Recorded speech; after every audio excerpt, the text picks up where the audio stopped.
we know what path to follow? Hello guys! Thank you for joining me here in my life journey today.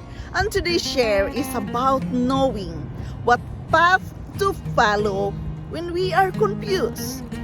Guys, again, this is my share from my own life experiences, and I've learned a lot from my reading. How can we know what path to follow? Guys, again, when we have a peaceful mind, when we have the clarity of mind, do the meditation, the prayer, we really know what path to follow, because you know what you want, you know your feelings, and most of all, we have to consider our feelings, we have to honor our emotions, and we have to respect ourselves. How can we know what path to follow when we are confused? Yes, it is very difficult, guys. It's very difficult to decide what path we are going to go when we are confused and uncertain of what we are doing with our life. Guys, in my own experience, it's very important that you take time for yourself and work with your mindset.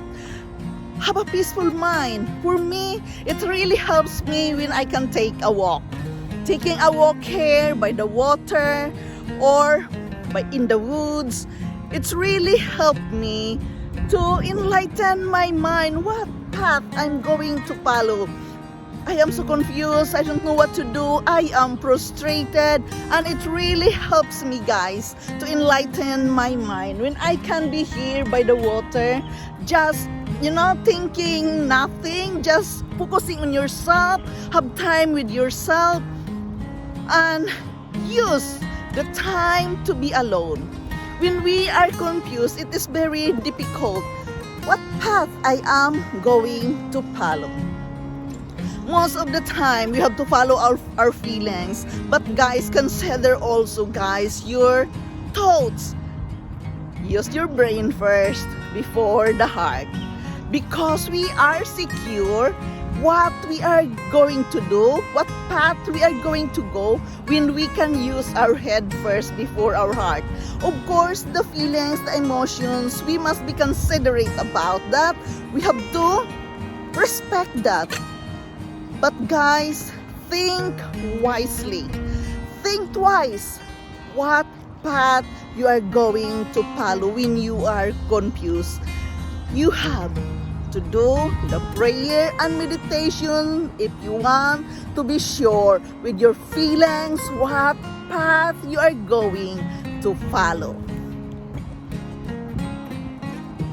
When we are undecided on which way you turn or what path to follow, remember there is one who knows and will guide you through every decision and turn in our life.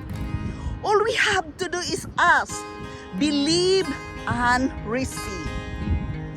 There's guidance, guys, which give us the power to choose the right thing when we are confused what path we are going to follow. Yes, we must be ready with ourselves to receive the guidance we want, and then stay alert to receive the answer. Because remember, guys, you already asking. You have to believe. And by that, we must be alert and be prepared for the answer and willing to receive the signs what path we are going to follow. Guys, remember, if you believe in God, we can ask Him. We can believe in Him that He is working behind the scenes for our behalf. Believing that He is doing the best for you. The supreme power of the universe is with you every step you take, and all all you have to do is to rely upon its power and us. So it the same, guys, when we are believing in God, we have to rely the power what God is showing us. Therefore, we must be alert of receiving the signs what we are going to do. Of course, it is very difficult when we are confused and uncertain what we are doing with our life. But remember, guys, if you believe in God and you take time to be with Him through prayers and meditations, it's really help you guys to find the right path for you. So simply ask, believe, and receive. It is very important that we have the faith in Him. Okay, if you don't believe in God, then do you believe the supreme power of the universe? Yes, the supreme power of the universe is with you every step of the way you take, and all you have to do is trust and rely in the power of that. It is very important, guys, that we are capable of believing into something. If you believe in God or you believe in God, you always have something to believe on. If you want to choose the right path, you have to trust your feelings, you have to trust your emotions, and of course, you have to believe that the supreme power of the universe is with you, leading you and guiding you every step of the way you are taking.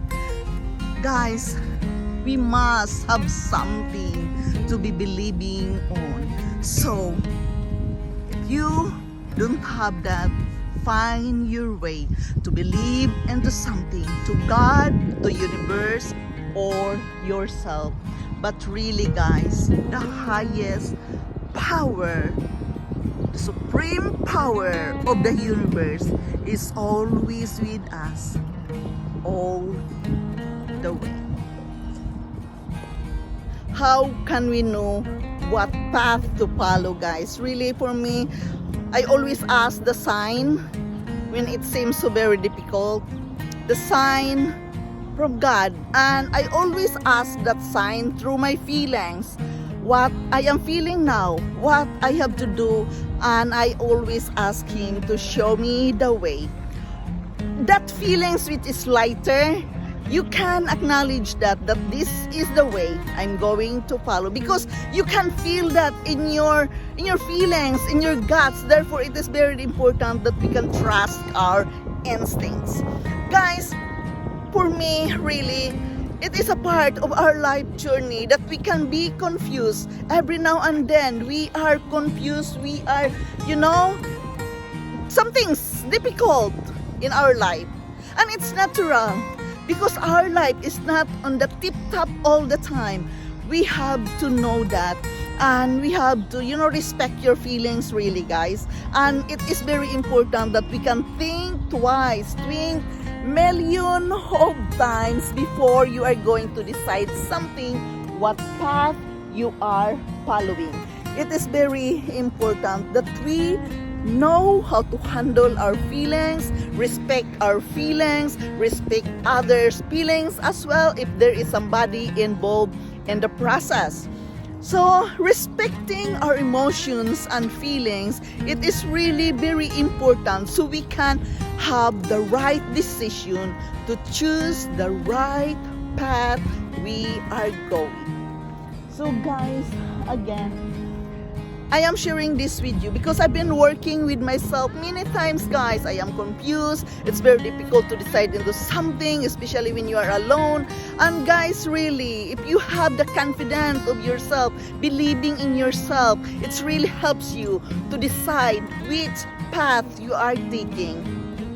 And I believe in God, so therefore it becomes easier for me to kneel down for a word of prayer, asking for the sign, what I am going to do today. And I always ask Him to go ahead before me and make my crooked way straight during the day or wherever I am going. I have to ask Him to go ahead before me so I will feel safe where I am going. And it is very important that you have that belief and confidence within yourself, because it becomes lighter. It's not so heavy anymore to do the things you want to do when you have the belief within yourself. So I believe in God, and I can really feel that He is guiding me when I am asking Him. Therefore, guys, it is very important what the book says. Believe into something. So the first thing you have to ask for the sign to lead your feelings where you want to be. So guys, as the book says, ask, believe, and receive. And it is very important that we can believe into something. Yes, we have to trust the process. We have to trust in God what we are doing, and let Him guide you every step of the way, believing that all things are going to work together for good in its own perfect timing, in His timing. Remember guys, there is timing and everything. So believe the process that God is working behind the scenes for our behalf. Therefore, again, it is very important that we can believe in God and ask Him to guide us and lead us every step of our way. This is Yundel. Thank you so much for listening. Thank you so much for joining me here in my life journey. I am eternally grateful to each and every one of you supporting me here in this channel. Thank you so much, guys. I love you all, and bye-bye.